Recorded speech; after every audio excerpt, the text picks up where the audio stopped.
తెలంగాణ మహిళా మనుల గురించి ఒక మాట చెప్పుకోవాలి.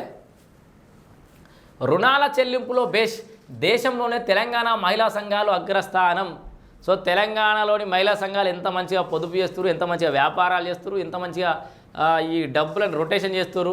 సో ఆర్థిక వ్యవహారాలు ఎంత బాగా చక్కబెడుతారో మనకి ఇప్పుడు అర్థమవుతుంది దీన్ని బట్టి. సో మహిళా సంఘాలకు తెలంగాణ సర్కార్, కొత్త సర్కార్, మొన్న వచ్చిన కాంగ్రెస్ సర్కార్ వచ్చినప్పటి గురించి కూడా మహిళా సంఘాలకు ప్రాధాన్యత ఇవ్వడం, వాళ్ళకి సంబంధించి లోన్లు ఇవ్వడం, వాళ్ళకు వివిధ రంగాలలో వాళ్ళు ఉపాధి కల్పన చేయడం అనేది చూసినాం మనం. గతం ఎన్నో ఏళ్ళ నుంచి కూడా మహిళా సంఘాలు బలోపేతం అవుతూ వచ్చినాయి.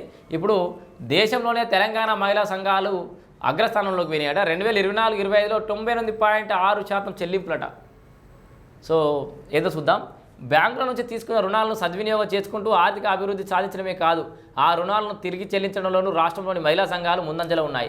2024-25 ఆర్థిక సంవత్సరంలో 2,13,948 సంఘాలకు బ్యాంకులు 20,069.80 కోట్ల రుణాలు ఇచ్చాయి. వాటిలో 98.6% మొత్తాన్ని సంఘాలు తిరిగి చెల్లించాయి.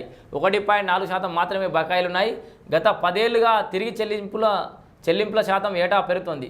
సో కరోనా సమయంలోనూ అప్పులు సక్రమంగా చెల్లించాయి. రుణాల చెల్లింపులో దేశంలోనే రాష్ట్రంలోని స్వయం సహాయక సంఘాలు అగ్రస్థానంలో నిలవడం విశేషం. సో మొత్తం భారతదేశంలోనే తెలంగాణలో ఉన్నటువంటి మహిళా సంఘాలు ఏవైతే రుణాలు తీసుకున్నాయో అవి సక్సెస్ఫుల్గా తిరిగి చెల్లిస్తున్నాయి, ఆర్థిక పురోగతిని సాధిస్తున్నాయి. ఇది మనందరి గర్వకారణం. అప్పులను తిరిగి చెల్లించడంలో మహిళా స్వయం సహాయక సంఘాలు దేశంలోని అగ్రస్థానంలో నిలవడం తెలంగాణ గర్వకారణమని సెర్ఫ్ సీఈఓ దివ్యా దేవరాజన్ తెలిపారు.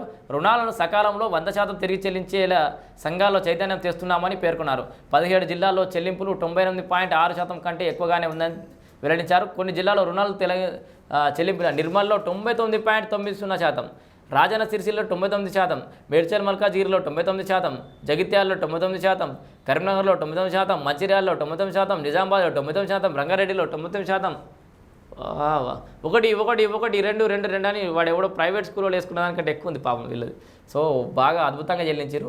మొత్తానికి రుణాల చెల్లింపులో దేశంలోనే తెలంగాణ టాప్లో ఉంది మహిళా సంఘాల విషయం.